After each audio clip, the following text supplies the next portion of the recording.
بسم اللہ الرحمن الرحیم.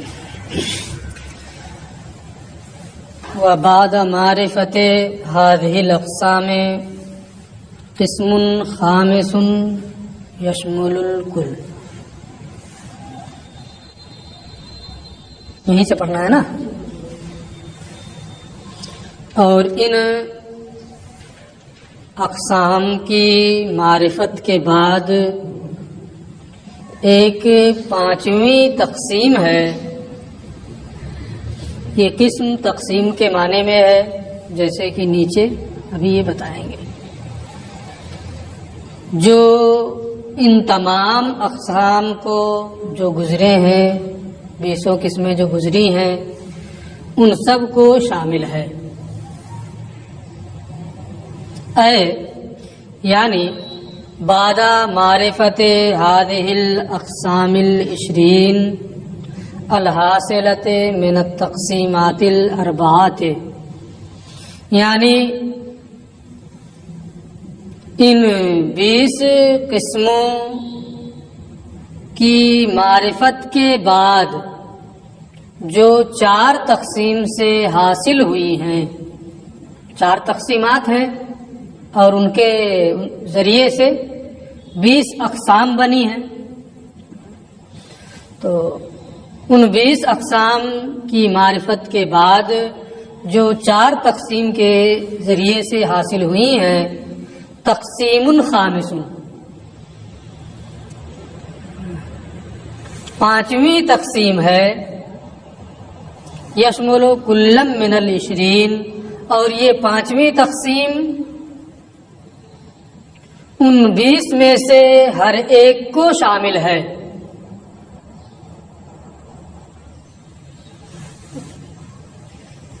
یعنی ہر ایک کی وہ 20 ہوں گی. یہ جو 4 قسم، اس میں 4 قسمیں بنیں گی تو ان 20 میں سے ہر ایک کے لیے، یعنی جیسے ایک آئے گا کہ ان کے موازے کی معرفت، تو ہر ایک 20 کے موازے کی معرفت، معنی کی معرفت تو 20 کے معنی کی معرفت، تو 20 تو پہلے ہی سے ہیں اور یہ چاروں 20 میں جاری ہوں گی تو 20 کو 4 سے ضرب دیں گے، کتنا ہو جائے گا؟ 80. تو اب اس کو شمار کر کے کل اقسام کتنی ہو جائیں گی؟ 80. یشمل کل من العشرین، جو ان 20 میں سے ہر ایک کو شامل ہے.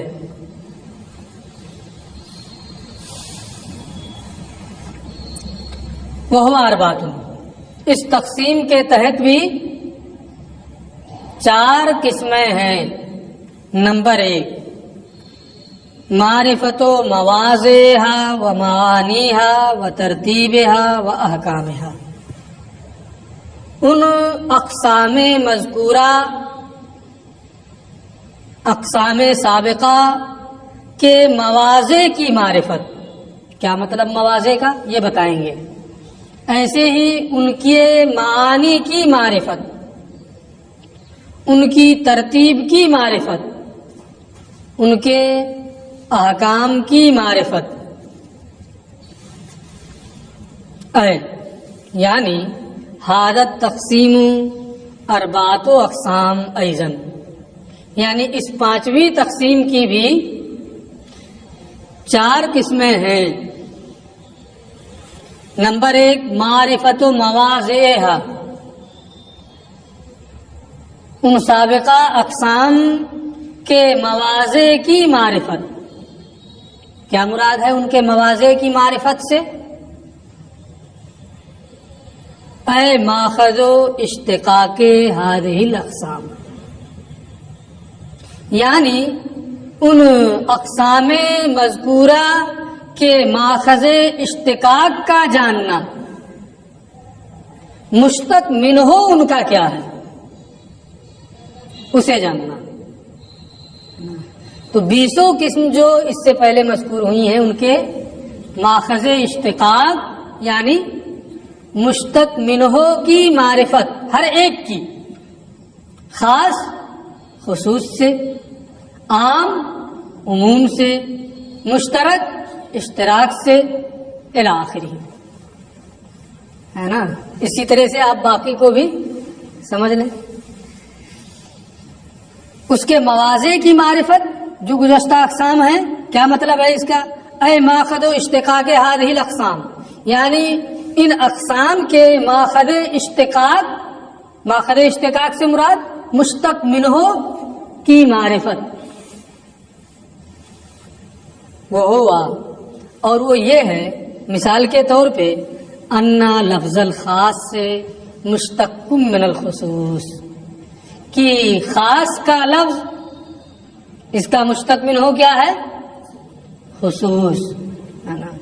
یہ خصوص سے مشتق ہے. اور خصوص کیا؟ وہ الانفراد. اور خصوص افراد سے منفرد ہونا.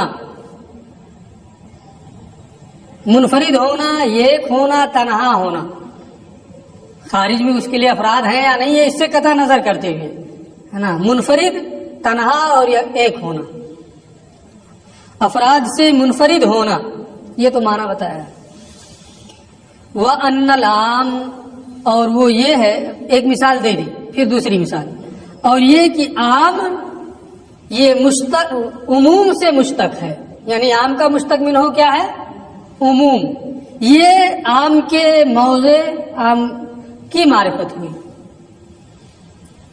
اور یہ کہ عام یہ عموم سے مشتق ہے، یعنی عام کا مشتق منہ عموم ہے، اور اس کا معنی شمول ہے، بہت سے افراد کو شامل ہونا. یہ دو مثال دے دی، میں نے 3 دے دی تھی. یہ کہتے ہیں وقس علیہ، باقی کو ایسے ہی سمجھ لو ہے نا. اور سب ایک ایک کر کے ہم گنائیں، یہ نہیں ہوگا. ایک مثال دے دی، اب اسی انداز سے آپ سمجھیں. وہ معانیہ، پہلے نمبر پہ کیا ہے؟ مواضع کی معرفت، یعنی ان اقسام کا مشتق منہ کیا ہے. دوسرا ان کے اصطلاحی مفاہیم کی معرفت. ان 20 اقسام کا اصطلاحی مفہوم کیا ہے، ان کی تعریف کیا ہے، سیدھے سیدھے ہے نا. تو یہ معانی کا مطلب ہے. وہ معانیہا، اور اس تقسیم کی دوسری قسم ہے اس کے معانی کی معرفت، اور اس سے مراد ہے کہ ان اقسام گزشتہ اقسام کے اصطلاحی مفاہیم کی معرفت، یہ جاننا کہ ان کی اصطلاحی تعریف کیا ہے. مثلا وہ ہے، اور وہ یہ ہے ان الخاص فی الاصطلاح لفظ وضع لمعنى معلوم علی الانفراد. یہ اصطلاحی تعریف ہوئی نا خاص کی. خاص یہ ایسا لفظ ہے جو بطور انفراد، علی الانفراد، جو انفراد کے طریقے پر وضع کیا گیا ہو، ایسے معنی کے لیے جو سامع کو معلوم ہو. معنی بطور انفراد، معنی معلوم کے لیے جس لفظ کی وضع کی گئی ہو اسے کیا کہیں گے؟ خاص. یہ خاص کی اصطلاحی تعریف، اس کا اصطلاحی مفہوم ہے نا. تو معانی کا مطلب یہ ہے کہ ان اقسام کی اصطلاحی تعریف کو جاننا. عام کی خاص کی تعریف کر دی، پھر بعد میں بھی آئے گی، اس لیے ابھی یہاں بہت اس میں نہیں. ابھی صرف یہ بتانا چاہتے ہیں کہ معانی کا مطلب کیا ہے، ان اقسام کے معانی کی معرفت کا مطلب کیا ہے. تو مثال کے طور پہ دے دیا کہ ان کے مفہوم اصطلاحی تعریف کو جاننا، مفہوم کو جاننا، جیسے خاص کی یہ تعریف ہے. پھر عام کو بھی دے رہے ہیں. والعام ہوا منتظم جمع من المسمیات، اور عام اسے کہتے ہیں جو بہت سے افراد کو شامل ہو. یہ عام کا مفہوم اصطلاحی ہے.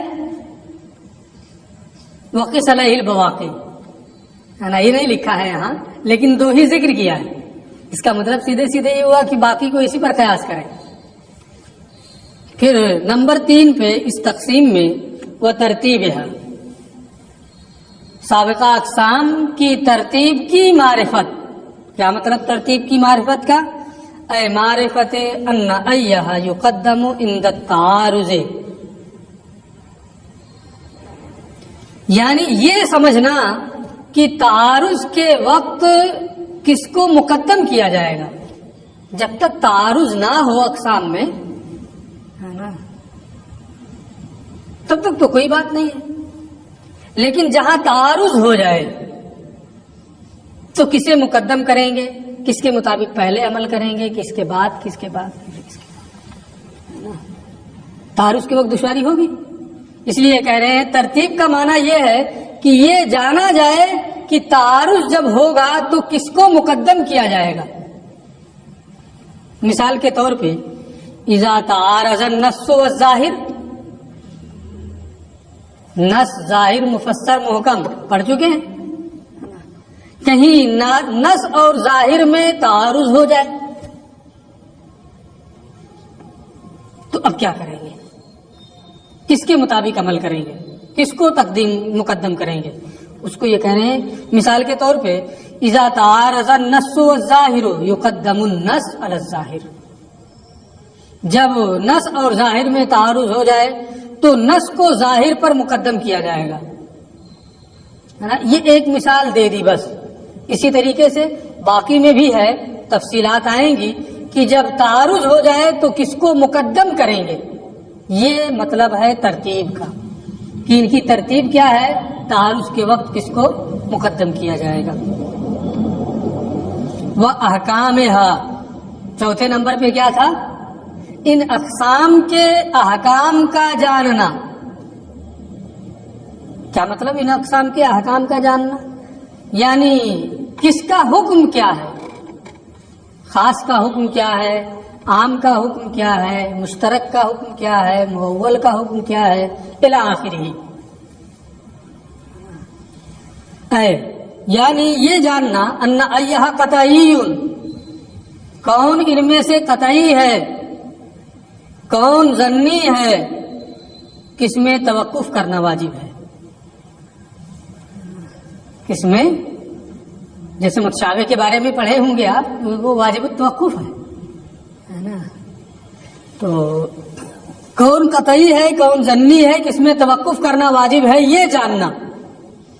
مثلا خاص قطعی ہے نا، عام مخصوص منہ البعض ظنی ہے، متشابہ واجب التوقف ہے، اس میں توقف کرنا واجب ہے۔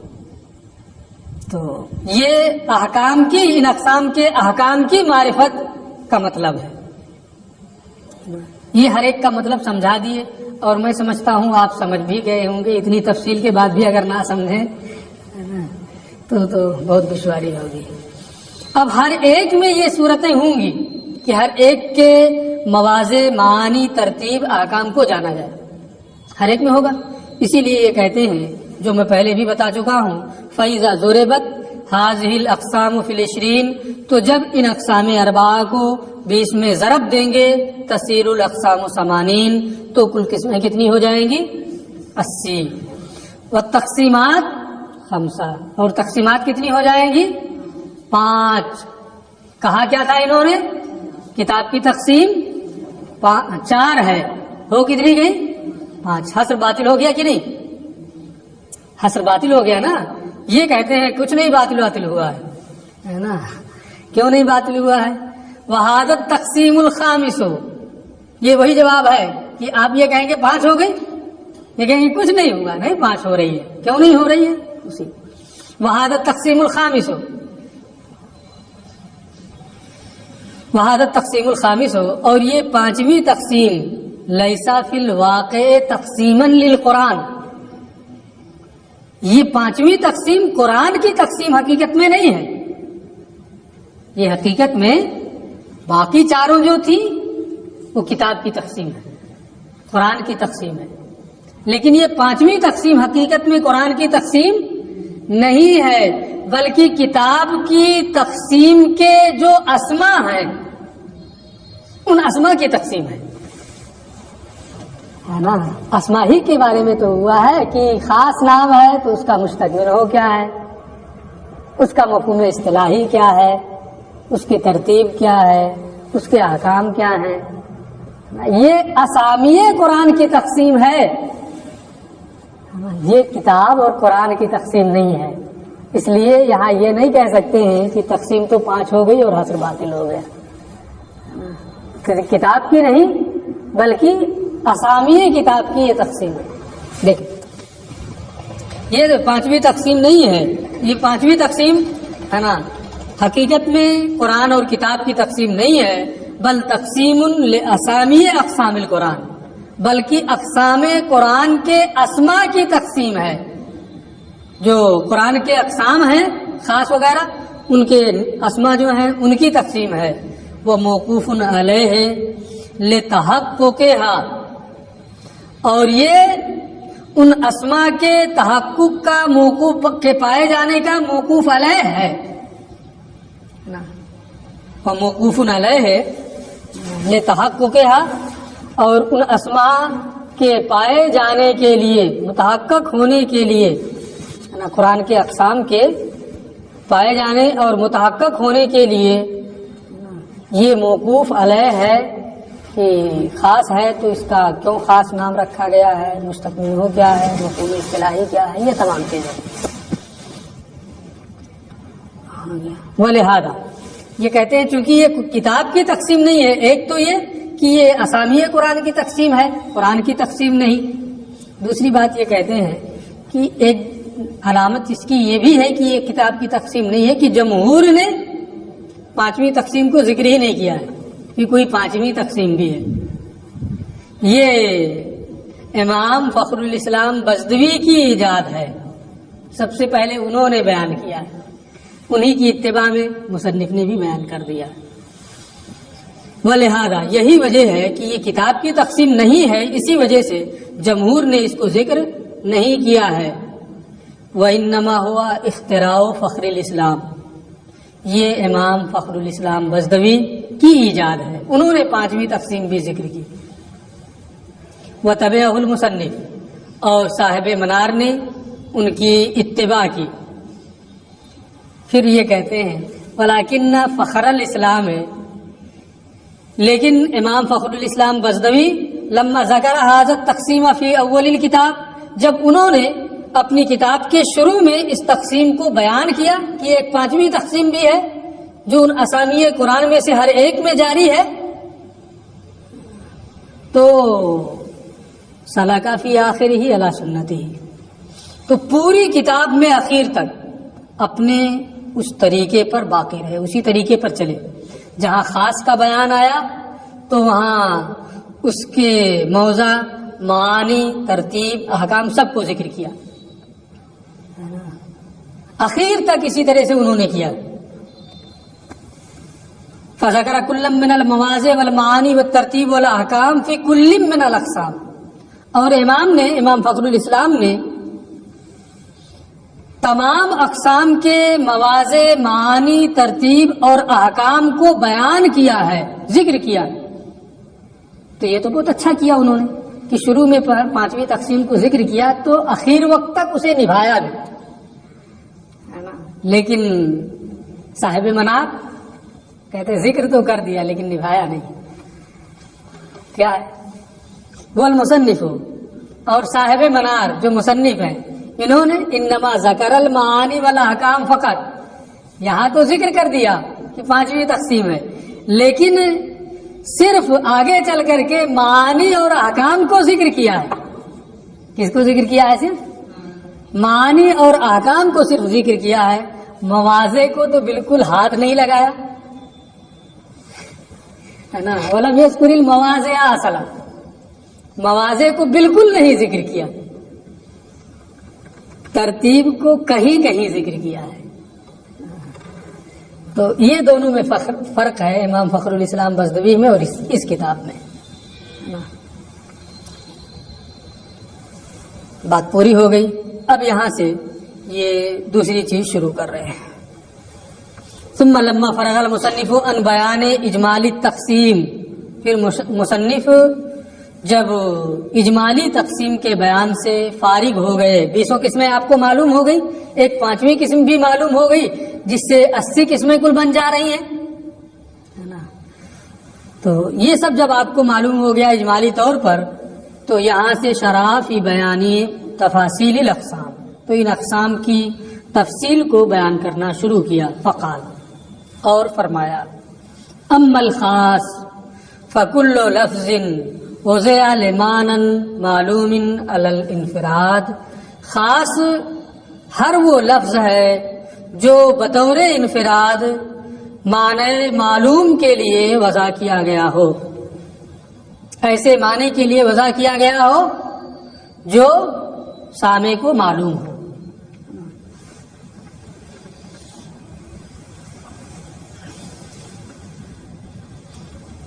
اب اس سے پہلے کسی درس میں نے یہ بتایا تھا، آپ نے اسے بار بار پڑھا بھی ہے، کہ ہر تعریف جنس و فصل سے مرکب ہوتی ہے. انہوں نے خاص کی تعریف کی، اوپر بھی بیان کیا تھا، لیکن وہاں مقصد تعریف کو بیان کرنا نہیں تھا. تو یہ کیا ہے؟ مفہوم اصطلاحی بیان کر رہے ہیں خاص کا. خاص کی بحث شروع کر رہے ہیں اور خاص کے مفہوم اصطلاحی یعنی اس کا معنی بیان کر رہے ہیں. ایک چیز تو بیان کر رہے ہیں نا. تو خاص ہر وہ لفظ ہے جو معنی بطور انفراد معنی معلوم کے لیے وضع کیا گیا ہو. ہر تعریف جنس و فصل سے مرکب ہوتی ہے، تو یہ تعریف بھی جنس و فصل سے مرکب ہوگی نا. اس کے لیے یہ کہتے ہیں، ماتن کا کہنا، کل لفظ، ہر لفظ نا، جو انہوں نے کہا ہے تعریف میں، یہ بمنزلۃ الجنس، جنس کے درجے میں. جنس نہیں ہے کیا؟ یہ کیوں نہیں کہہ دیا کہ کل لفظ جنسن، یہ جنس ہے اور یہ فصل ہے. کہہ رہے بمنزلۃ الجنس، جنس نہیں، جنس کے درجے میں ہے. کچھ فرق ہوگا تبھی تو یہ اتنا فرق کر رہے ہیں.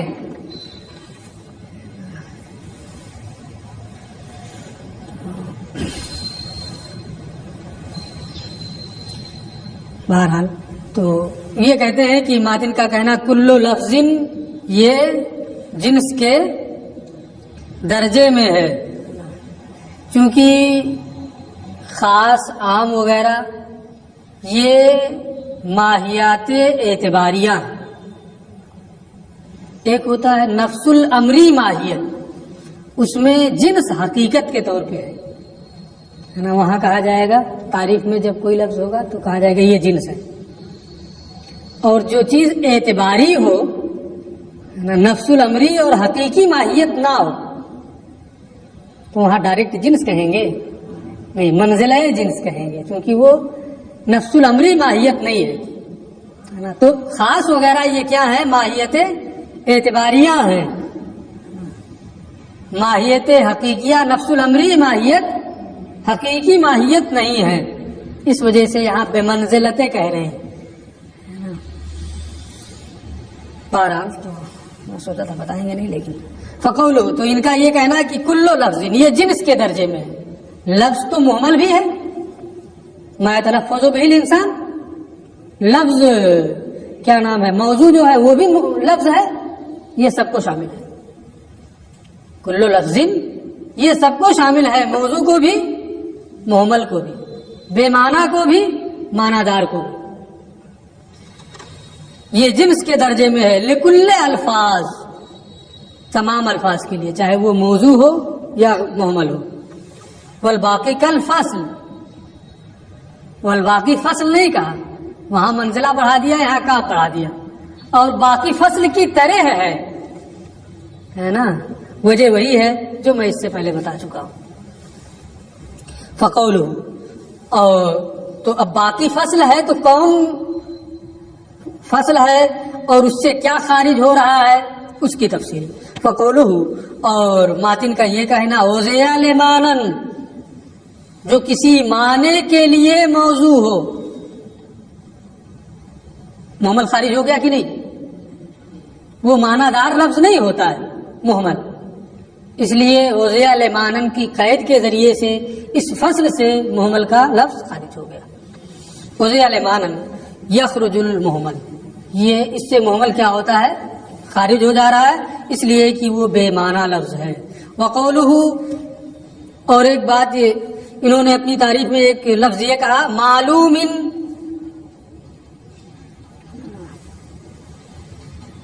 اب معلوم کے سلسلے میں یہ کہتے ہیں کہ معلوم یہاں دو معنوں کا احتمال رکھتا ہے. یا تو اس کا معنی ہوگا معلوم المراد، یا اس کا معنی ہوگا معلوم کا معلوم البیان.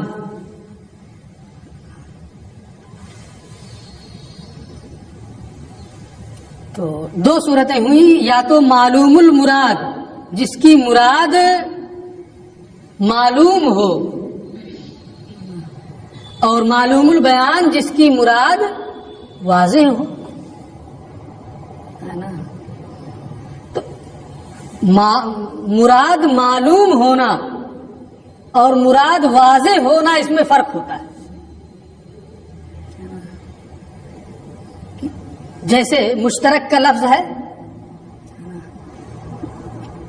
قرو کا لفظ کئی معنوں میں مشترک ہے، تو ہر کے معنی میں بھی ہے، اس کے معنی میں بھی مشترک ہے نا. دونوں معنی واضح ہے کہ نہیں واضح ہے؟ دونوں معنی واضح ہے نا. دونوں معنی واضح ہے، کوئی معنی خفی نہیں ہے کہ توہر کا معنی خفی ہو گیا یا حیض کا معنی خفی ہو گیا، کچھ نہیں. دونوں معنی مشترک کا کیا ہے؟ واضح. لیکن جب اس سے حیض مراد لے لیں، مشترک کا ایک معنی راجح کر دیں، تو اب وہ معلوم المراد ہو گیا نا. پہلے تو معلوم البیان تھا، لیکن ایک جب راجح کر دیا آپ نے تو کیا ہو گیا؟ اب اس کی مراد معلوم ہو گئی. یہ کہنا یہ چاہتے ہیں کہ معلوم کا لفظ جو ہے اس دو معنوں کا یہاں احتمال ہے. یا تو یہ معلوم المراد کے معنی میں ہوگا، اگر معلوم المراد کے معنی میں ہے تو مشترک یہیں سے خارج ہو جائے گا، کیونکہ مشترک کی مراد معلوم نہیں ہوتی کہ معلوم ہے. مشترک کی مراد جب تک وہ مشترک ہے معلوم نہیں ہے. تو اسی معلوم سے اگر معلوم المراد کا معنی لیں تو مشترک خارج ہو جائے گا. لیکن اگر اس کو معلوم البیان کے معنی میں لیں تو بھی مشترک خارج ہوگا. مشترک کے ہر معنی واضح ہوتا ہے، تو اس سے مشترک خارج نہیں ہوگا اگر معلوم البیان مراد لیں گے. تو سمجھ میں بات آ رہی ہے نا؟ کوئی بہت باریک چیز نہیں ہے، لیکن بہرحال توجہ دینے کی ضرورت ہے. دیکھیں، اور ماتن کا کہنا معلوم ان کا نا مانا ہو معلوم المراد، اگر معلوم کا معنی معلوم المراد ہو، یعنی معلوم یہ معلوم المراد کے معنی میں ہو تو اس سے مشترک خارج ہو جائے گا، کیونکہ مشترک کی مراد معلوم نہیں ہوتی ہے. اور یہاں معلوم کی قید لگایا، یعنی مراد معلوم ہو تو مشترک کیا ہوا؟ خارج ہو گیا. لأنہ غیر معلوم، کیونکہ مشترک کی مراد معلوم نہیں ہے. وَإِنْ كَانَ مَعْنَاهُ، اور اگر اس معلوم کا معنی معلوم البیان ہو، جس کی جو واضح ہو، جس کا معنی واضح ہو، معلوم البیان کے معنی میں یہ معلوم ہو، لم یخرج المشترک منہ، تو اس معلوم کی قید سے مشترک خارج نہیں ہوگا، کیونکہ وہ معلوم البیان ہوتا ہے. اور جب مشترک خارج نہیں ہوا تب کہاں سے وہ خارج ہوگا؟ یہ کہتے ہیں ماتن کے قول علل انفراد سے وہ خارج ہو جائے گا. یعنی علل انفراد، بطور انفراد کی جو قید انہوں نے بڑھائی ہے، اگر معلوم کو معلوم البیان کے معنی میں لے لیا گیا تو مشترک وہاں سے خارج نہیں ہوا، لیکن علل انفراد کی قید سے مشترک بھی خارج ہو گیا اور عام بھی خارج ہو گیا. لیکن اگر معلوم المراد کے معنی میں لیں گے تو مشترک وہیں خارج ہو جائے گا، اور بطور انفراد کی قید سے، علل انفراد کی قید سے صرف عام خارج ہوگا. تو اب علل انفراد کی جو قید ہے یا تو اس سے مشترک اور عام دونوں خارج ہوں گے یا صرف عام خارج ہوگا، ہے نا؟ دونوں احتمال یہاں ہے. کیسے ہوگا اس کو یہ بتا رہے ہیں. لأن معناه حينئذ، اس لیے کہ علل انفراد کا معنی اس وقت ہوگا ان یکون المعنی منفردا عن الافراد، کہ وہ معنی افراد سے منفرد ہو. وہ معنی کیا ہے؟ افراد سے معلوم المراد، ہے نا؟ کیا کہا تھا کہ معلوم علل انفراد، بطور انفراد، یعنی وہ معنی تمام افراد سے منفرد ہو، ایک ہو، الگ ہو. تو اگر یہ لیں گے کہ وہ تمام افراد سے منفرد ہو، اس تقدیر پر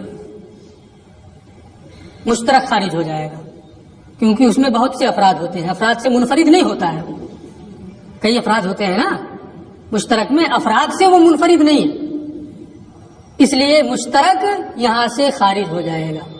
اور وہ انمانن آخر، اور بطور انفراد کا معنی اس وقت ایک یہ ہوگا کہ وہ دوسرے معنی سے بھی منفرد ہو، افراد سے بھی منفرد ہو اور دوسرے معنی سے بھی منفرد ہو.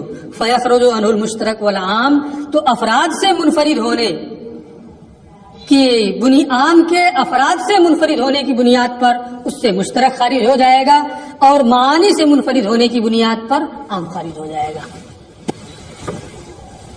وہ مختصر ہو گیا، کیا سمجھ میں آیا کہ نہیں؟ فیخرج عنہ المشترک، یعنی پہلے جو انہوں نے کہا کہ افراد سے منفرد ہو، اس سے کیا خارج ہو گیا؟ مشترک. اور معنی سے منفرد ہو، اس سے کیا خارج ہو گیا؟ عام. لہذا اس قید کے ذریعے سے مشترک اور عام دونوں کے